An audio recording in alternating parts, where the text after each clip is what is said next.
नमस्कार साथियों, आप सबका स्वागत है ठाकुर से क्लासेस में। दोस्तों, जैसे कि आप सभी को पता है कि इस चैनल में मैं आपके लिए डेली 15 से 20 मिनट की वीडियो डालता हूं। तो दोस्तों, अपने इलेक्ट्रिकल वाले जितने भी बंदे हैं उनके लिए बहुत ही महत्वपूर्ण होता है। तो चलिए दोस्तों, आज के सेशन स्टार्ट करते हैं। ठीक है, तो जैसे कि आप देख पा रहे हो डेस्कटॉप पे अपना पहला क्वेश्चन क्या है, एक डीसी सीरीज मशीन में किसका मान स्थिर नहीं रहता। तो दोस्तों, किसका मान स्थिर नहीं रहता, गति जो होती है अपना, है ना, उसका मान स्थिर नहीं होता। ठीक है, नेक्स्ट क्वेश्चन देखेंगे क्या बोल रहा है, एक फेरेड बराबर होता है। तो दोस्तों, एक फेरेड मतलब क्या होता है दोस्तों, फेरेड क्या होता है, फेरेड जो होता है क्या होता है दोस्तों, ये अपना जो कैपेसिटर होता है उसकी इकाई क्या होती है, फेरेड होता है। ठीक है, तो फेरेड बराबर क्या होता है दोस्तों, Q अपॉन के V। मतलब यहाँ दोस्तों क्या रहता है, C बराबर Q अपॉन की V होता है ना। तो Q क्या है दोस्तों, आवेश है ना, और V क्या है, वोल्ट है। तो आवेश जो होता है उसको क्या होता है, कूलाम होता है, अपॉन क्या हो जाएगा, V वोल्ट हो जाएगा। तो दोस्तों, फेरेड बराबर क्या हो जाएगा अपना, फिर उसके मतलब F is equal to 1 coulomb upon के 1 वोल्ट, इसका यह आंसर आ जाएगा। तो दोस्तों, आप क्लियर हो गया होगा। नेक्स्ट क्वेश्चन देखेंगे क्या बोल रहा है अपना, एक अल्टरनेटर 40 हर्ट्ज की फ्रीक्वेंसी 600 आरपीएम पर प्रदान करे तो पोल कितने होंगे। तो दोस्तों, आप सबको पता होना चाहिए कि अपना n बराबर क्या होता है, 120F अपॉन के P होता है। तो इसके अनुसार हम इस जो अपना फॉर्मूला है इसमें मान को पुट कर देंगे। तो दोस्तों, हमें क्या निकालना है, उसके पोलों की संख्या निकालना है। तो जैसे कि मैंने अभी आपको बताया क्या होता है, n बराबर 120 मतलब 120 अपान के P होता है। तो अपने को क्या निकालना, P, तो P को इधर ट्रांसफर कर देंगे तो क्या हो जाएगा दोस्तों, 120 गुणित के 40 कितना दिया, फ्रिक्वेंसी दिया हुआ है, n कितना दिया है, मतलब कि आरपीएम कितना दिया हुआ है, 600 दिया हुआ है। तो 10101010 ये मतलब कट जाएगा। ठीक है ना।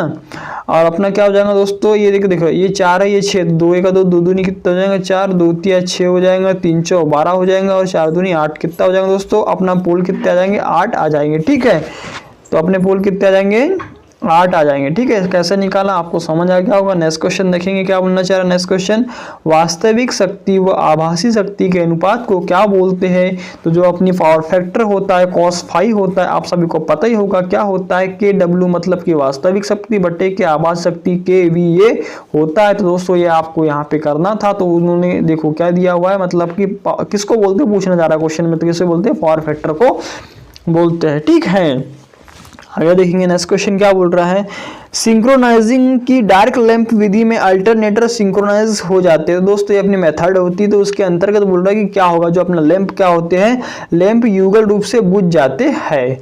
तो दोस्तों, आपको क्लियर हो गया होगा। नेक्स्ट क्वेश्चन देखेंगे। नेक्स्ट क्वेश्चन क्या बोल रहा है, निम्न में से आवृत्ति समानुपाती होती है। तो दोस्तों, आवृत्ति मतलब कि फ्रीक्वेंसी किसके समानुपाती होती है, घूर्णन गति के समानुपाती होती है। जैसे कि आपने अभी देखा, मैंने लिखा था n मतलब कि स्पीड है ना, इक्वल टू 120 है ना, F अपॉन के P। तो दोस्तों देखो, ये जो अपना स्पीड है, ये किसके स्पीड जो होती है, जो होता है दोस्तों पोलों के क्या होती है, विद क्रमानुपाती होती है, लेकिन जो फ्रीक्वेंसी होती है उसके क्या होती है, समानुपाती होती है ना।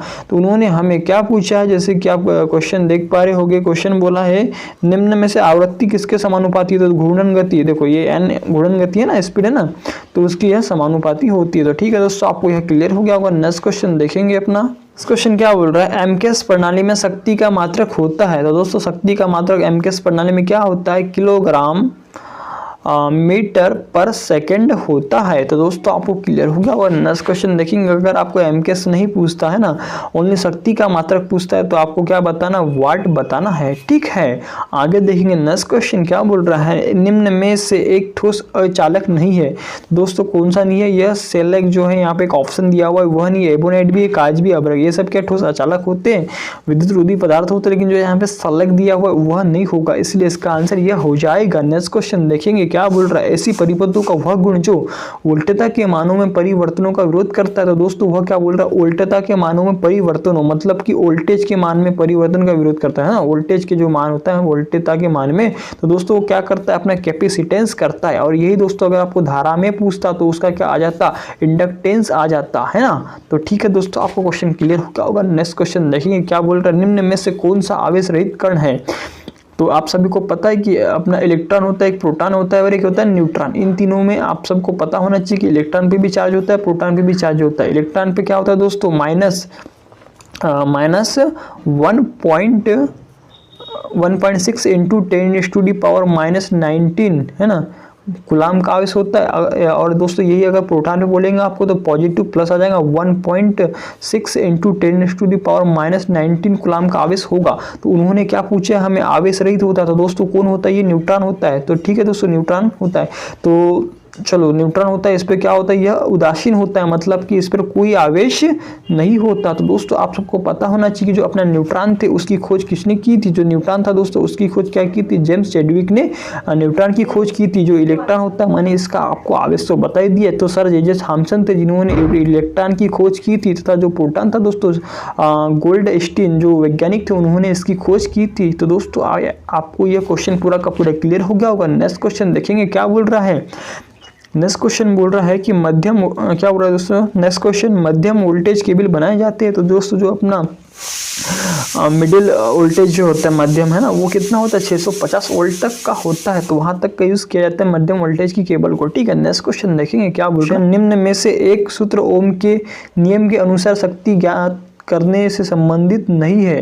तो दोस्तों आप सबको पता होना चाहिए कि जो अपने पावर होता है ना उसको जो अपना फॉर्मूला होता है तो P बराबर क्या होता है वी आई होता है, और क्या होता है P बराबर V का स्क्वायर अपॉन के R हो जाएगा। ठीक है और ये क्या होता है P बराबर I का स्क्वायर इंटू के R होता है। तो दोस्तों आपको ये तीनों फार्मूले याद ही रखना है। तो देख लीजिए जैसे कि I स्क्वायर आ रहा है तो होता है V का स्क्वायर अपॉन के I है ना, ये नहीं होता है इसलिए ये क्रॉस हो जाएगा। और एक होता है V का स्क्वायर अपॉन के R और एक होता है P बराबर वी आई होता है। तो दोस्तों ये आपको फार्मूले याद रखना, लेकिन V का स्क्वायर अपॉन के I नहीं होता तो इसका यह आंसर आ जाएगा। तो ठीक है दोस्तों इसका आंसर क्या आ जाएगा, ये आ जाएगा। ठीक है आगे देखते हैं नेक्स्ट क्वेश्चन। जैसे नेक्स्ट क्वेश्चन विद्युत धारावाही चालक का चुंबकीय क्षेत्र नियम कौन ज्ञात करता है। तो दोस्तों वह क्या बोल रहा है कि धारावाही चालक में चुंबकीय क्षेत्र का नियम कौन ने दिया था, है ना। तो जो अपने वैज्ञानिक थे कौन थे, ओस्टर्ड भैया थे, उन्होंने ही इसका नियम को प्रतिपादित किया था, मतलब कि दिया था। तो इसका आंसर क्या आ जाएगा, ओस्टर्ड ने दिया था चुंबकीय क्षेत्र के नियम का, है ना। ठीक है चालक का चुंबकीय क्षेत्र का नियम। ठीक है दोस्तों आपको क्वेश्चन क्लियर हो गया। और नेक्स्ट क्वेश्चन देखेंगे क्या बोल रहा है। नेक्स्ट क्वेश्चन बोल रहा है अल्टरनेटर का फेज क्रम होता है। तो अल्टरनेटर का जो अपना भारत होता है दोस्तों उसमें क्या होता है अपना जो फेज सीक्वेंस होता है RYB क्या हो जाएगा दोस्तों, यह क्या हो जाएगा अपना, है ना क्या हो जाएगा, ये हो जाएगा अपना रेड, क्या हो जाएगा दोस्तों रेड, ये क्या हो जाएगा दोस्तों येलो, है ना, और ये क्या हो जाएगा ये ब्लू, कौन सा बी। तो ठीक है तीनों आपको समझ में आ गया होगा। तो ठीक है दोस्तों नेक्स्ट क्वेश्चन देखते हैं क्या बोल रहा है। क्वेश्चन अर्थिंग प्लेट का सही आकार कौन सा है। तो दोस्तों जो अपनी अर्थिंग प्लेट होती है इसका जो सही आकार कौन सा होता है, जैसे कि आप ऑप्शन में देख पा रहे हो यह इसका आंसर आ जाएगा दोस्तों कितना होता है 60 × 60 सेंटीमीटर होता है। तो दोस्तों मैं आपको बता देना चाहूँ कि जो अपनी अर्थिंग प्लेट्स होती है टू टाइप होती है, मतलब कि दो प्रकार की होती है दोस्तों। तो कौन सी होती है मैं आपको बता देना चाहूँगा। तो दोस्तों अर्थिंग प्लेट एक जो फर्स्ट आ जाएगा क्या आ जाएगा GI मतलब कि गैल्वेनाइज्ड आयरन की होती है, दूसरी काय की होती है दोस्तों CU मतलब कि कॉपर की होती है। तो दोस्तों मैं आपको इनकी लंबाई चौड़ाई तथा इनकी जो थिकनेस जो अपनी अर्थिंग प्लेट होती है दोस्तों उसकी मोटाई कितनी होती है आपको मैं पूरा बता देना चाह रहा हूँ। ठीक है तो जैसे कि आप देख पा रहे होगे मैं क्या करता हूँ दोस्तों पहले GI मतलब कि गैल्वेनाइज्ड आयरन। तो दोस्तों इसकी लंबाई चौड़ाई और इसकी मोटाई लिख लेता हूँ। ठीक है दोस्तों इसकी लंबाई होती है 60 × 60 सेंटीमीटर, लेकिन सेंटीमीटर। ठीक है लेकिन दोस्तों इसकी जो मोटाई होती है अपना किसकी अर्थिंग प्लेट की वो कितनी होती है इंटू कितना आ जाएगा इसमें कितना आ जाएगा दोस्तों 6.35 mm, है ना। जो इसकी लंबाई चौड़ाई जो होती है दोस्तों यह सेंटीमीटर में होती है, और जो इसका मोटाई होती है काय की अर्थिंग प्लेट की, है ना, अर्थिंग प्लेट की जो मोटाई होती है दोस्तों 6.35 mm होगी। ठीक है तो ये आपको समझ में आ गया होगा अपना GI का। अब जानते हैं हम जो कॉपर होता है CU, है ना, तो उसकी कितनी होती है दोस्तों 60 × 60 × 3.18, है ना। तो दोस्तों ये 60 × 60 ये क्या आ जाएंगे ये सेंटीमीटर में आ जाएंगे, और जो 3.18 है ये काय में आ जाएगा दोस्तों MM में आ जाएगा, है ना। तो दोस्तों आपको इस बात का ध्यान अधिकतर रखना है कि जो अपना कॉपर होता है उसकी जो ये मोटाई होती है जो मतलब कॉपर प्लेट जो होती है दोस्तों जस्ट जो अपना GI होती है उसकी हाफ हो जाती है, मतलब ये आधी हो जाती है। और दोस्तों इसको पृथ्वी में हमेशा वर्टिकली रखा जाता है, मतलब जब गड्ढे में इसको खड्डा जो होता है उसमें जब डाला जाता है तो वर्टिकली रखा जाता है। और जो अपने जो GI गैल्वेनाइज्ड आयरन की जो प्लेट होती है तो दोस्तों उसके लिए हमें क्या हमेशा एक बात याद रखनी चाहिए कि दोस्तों जीआई प्लेट के लिए नट और बोल्ट जीआई के ही होने चाहिए, और जो कॉपर की प्लेट है दोस्तों उसके लिए जो उसके नट और बोल्ट है वो कॉपर की होना चाहिए। तो दोस्तों ये बात को हमेशा ध्यान रखा जाना चाहिए, ठीक है। नेक्स्ट क्वेश्चन देखेंगे क्या बोल रहा है। नेक्स्ट क्वेश्चन बोला दोस्तों, ओस्टेड के दाया हाथ नियम के अनुसार अंगूठा किसको प्रदर्शित करता है। तो दोस्तों ओस्टेड भैया थे, एक वैज्ञानिक थे, उन्होंने क्या बताया था, मतलब कि धारा की दिशा को दर्शाया, मतलब कि उनके नियम जो होता है दाया मतलब कि राइट हैंड रूल जो होता है दोस्तों, है ना, उनके नियम के अनुसार जो अपना थंब है ना, अंगूठा है, वो क्या करता है धारा की दिशा को दर्शाता है, ठीक है। और जो अपना जो फ्लेमिंग थे उन्होंने उनके अनुसार जो अपना थंब है दोस्तों, है ना, कि अपना जो अंगूठा है वो क्या करता है चालक की घुमाव की दिशा को दर्शाता है। तो दोस्तों आपको यह क्वेश्चन क्लियर हो गया होगा। नेक्स्ट क्वेश्चन देखेंगे। नेक्स्ट क्वेश्चन क्या बोल रहा है, कार्य करने की दर को क्या करते हैं। तो दोस्तों जो अपना कार्य होता है ना, कार्य करने की दर को क्या बोलते हैं, शक्ति बोलते हैं। और दोस्तों आपको ये पूछेगा कि कार्य करने की क्षमता को क्या बोलते हैं, क्षमता को क्या बोलते हैं, तो उसको क्या बोलते हैं, ऊर्जा बोलते हैं। तो ठीक है, लेकिन हमें क्या पूछा है अभी, कार्य करने की दर पूछा है, तो उसमें क्या जाएगा, शक्ति आ जाएगा। तो ठीक है दोस्तों आपको यह क्लियर हो गया। नेक्स्ट क्वेश्चन देखेंगे क्या बोल रहा है, उल्टा सेल में ध्रुव छादन दोष होता है। तो दोस्तों उल्टा सेल में ध्रुव छादन किस पर होता है, एनोड। एनोड मतलब कि दोस्तों धनात्मक सिरा होता है, धनात्मक सिरा जो काय का बना होता है, Cu मतलब कि कॉपर का बना हुआ होता है, तथा जो ऋणात्मक होता है दोस्तों, जो कैथोड होता है वो काय का बना होता है, Zn मतलब कि जिंक का बना हुआ होता है। दोस्तों यहाँ पे बात किसकी की जा रही, वोल्टाइक सेल की जाती है। तो दोस्तों आप सबको पता होना चाहिए कि जो वोल्टाइक सेल होता है वो प्राथमिक सेल मतलब कि प्राइमरी सेल के अंतर्गत आता है, ठीक है दोस्तों। तथा उसमें जो सॉल्यूशन विलयन जो भरा होता है दोस्तों, किसका भरा होता है, H2SO4 मतलब कि तनु सल्फ्यूरिक एसिड भरा हुआ होता है, ठीक है। और जो अपना क्या होता है ये प्राथमिक सेल के अंतर्गत आता है। तथा दोस्तों एक मोस्ट इंपॉर्टेंट बात है कि जो इसका वोल्ट होता है वो कितना होता है दोस्तों, 1.08 वोल्ट होता है। तथा जिसका आंतरिक प्रतिरोध होता है दोस्तों कितना होता है, वो बहुत ही कम मतलब कि लो होता है। तो दोस्तों इससे रिलेटेड जो क्वेश्चन बनता था मैंने आपको बता दिया। नेक्स्ट क्वेश्चन देखेंगे क्या बोल रहा है, दो प्रत्यावर्ती राशियां एंटीफेज कहलाती है जब उनके बीच का फेज अंतर मतलब कि फेज डिग्री कितना हो, 180 डिग्री का हो, तो वह क्या कहलाती है दोस्तों, दो राशियां एंटीफेज कहलाएंगे जब 180 डिग्री का होगा। तो ठीक है, नेक्स्ट क्वेश्चन देखेंगे। नेक्स्ट क्वेश्चन क्या बोल रहा है, नेक्स्ट क्वेश्चन, असंतुलित लोड में शक्ति मापन हेतु कौन सी विधि प्रयोग की जाती है।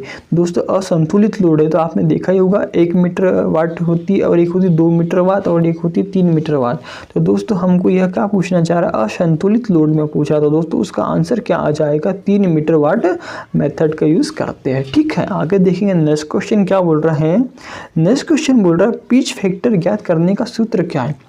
तो दोस्तों पिच फैक्टर को ज्ञात करने का सूत्र एक फार्मूला होता है, वो क्या होता है दोस्तों, cos 5/2 होता है। तो जैसे कि ये पहला इसका जो ऑप्शन है यह इसका करेक्ट हो जाएगा। नेक्स्ट क्वेश्चन देखेंगे क्या बोल रहा है, एक वैद्युतिक करंट या वोल्टेज का फॉर्म फैक्टर कितना होता है। दोस्तों आप सबको पता होना चाहिए जो अपना फॉर्म फैक्टर होता है ना, फॉर्म फैक्टर उसका एक फार्मूला होता है, तो आप सभी को याद होना चाहिए दोस्तों। फॉर्म फैक्टर बराबर क्या होता है दोस्तों, RMS मान, RMS है ना, और अपॉन के कितना हो जाएगा दोस्तों, एवरेज वैल्यू, ठीक है, एवरेज वैल्यू। तो दोस्तों आप सबको पता होना चाहिए कि जो अपना RMS मान होता है रूट मैन स्क्वायर, इसका मान कितना होता है दोस्तों, 0.707 अपॉन अपना जो एवरेज वैल्यू होती है वो कितनी होती है, 637 मतलब कि 0.637 337, ठीक है। और ये 0.707 है ना।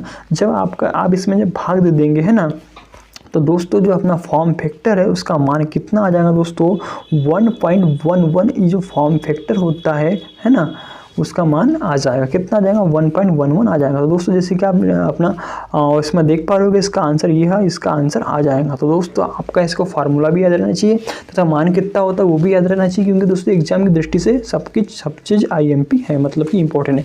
अब जैसे कि इसमें दिया हुआ है पहला ऑप्शन 1.732, तो दोस्तों ये क्या होता है, √3 का मान होता है। अब दिया हुआ है 1.414 जो क्या होता है दोस्तों, √2 का मान होता है, जो क्या है ना, ठीक है।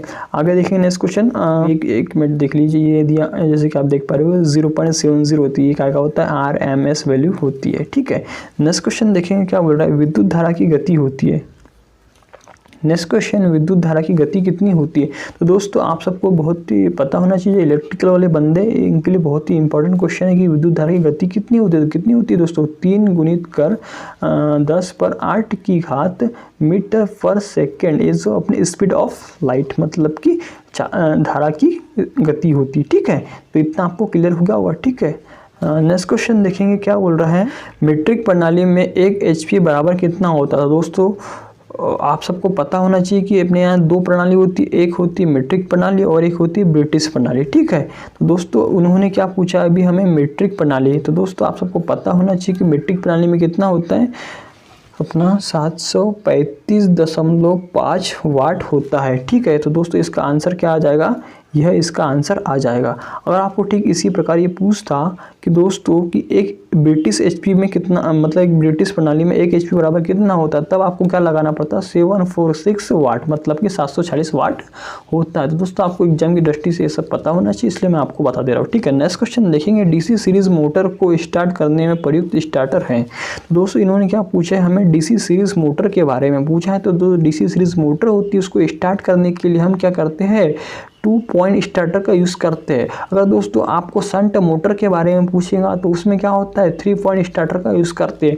और दोस्तों आगे आपको नेक्स्ट क्वेश्चन पूछ सकता है कि जो अपने कंपाउंड मोटर होती है ना, DC कंपाउंड मोटर होती है, उसको स्टार्ट करने के लिए जो होता है 4 पॉइंट स्टार्टर का यूज़ किया जाता है। दोस्तों इससे रिलेटेड जो क्वेश्चन बनते थे आपको मैंने बता दिया। चलो आप यही बता देता हूँ दोस्तों, जो अपना स्टार्टर होता है उसका यूज़ क्यों करते हैं दोस्तों? वो क्यों करते हैं? स्टार्टिंग में अपने जो करंट होती, धारा होती, उसको कम करने के लिए यूज़ किया जाता है स्टार्टरों का यूज़। ठीक है, आगे देखते हैं नेक्स्ट क्वेश्चन क्या बोल रहा है। नेक्स्ट क्वेश्चन बोल रहा है AC मशीनों की शक्ति अंकित की जाती है। तो दोस्तों जो अपना AC मशीन जैसे कि अपना ट्रांसफार्मर हो गया, अल्टरनेटर हो गया, इन सब की जो रेटिंग्स होती है दोस्तों काय में व्यक्त की जाती है? इन सब की जो रेटिंग होती है kVA, किलो वोल्ट एम्पियर में व्यक्त की जाती है। तो दोस्तों ये आपको पता होना चाहिए। तो दोस्तों इसका आंसर क्या आ जाएगा? आंसर kVA में आ जाएगा। ठीक है, नेक्स्ट क्वेश्चन देखेंगे क्या बोल रहा है अपना। नेक्स्ट क्वेश्चन बोल रहा है पावर फैक्टर का मान लीडिंग होगा जब, मतलब कि लीड करेगा, मतलब कि आगे बढ़ेगा। इसका मतलब यह तो दोस्तों आपको पता ही होना, सरल सा क्वेश्चन है। क्या है? कैपेसिटिव होगा, मतलब कि कैपेसिटर क्यों लगाते हैं हम, है ना? जो करंट है दोस्तों है ना, उसको लीड करेगा आगे, मतलब जो अपना पावर फैक्टर है उसको यह बढ़ा देता है। जैसे कि आप सबने देखा होगा कि जो अपने सब स्टेशन होते हैं ना, सब स्टेशन होते हैं उनमें एक कैपेसिटर बैंक लगा हुआ होता है। तो क्यों लगा हुआ होता है दोस्तों? वह पावर फैक्टर को इम्प्रूव करके रखता है। मतलब कि जो अपना पावर फैक्टर है दोस्तों 0.8 से नीचे नहीं जाना चाहिए, मतलब यूनिटी या फिर 0.8 के ही ऊपर या फिर 0.9 तक रहना चाहिए, है ना? तो वह क्या होता है? आइडियल पावर फैक्टर होता है। कौन सा? यूनिटी, है ना? यूनिटी मतलब कि इकाई, है ना? अगर ये इतना है तो बहुत ही अच्छा है। ठीक है, तो दोस्तों आप सबको पता है इसका आंसर क्या आ जाएगा? कैपेसिटर हो जाए, कैपेसिटिव हो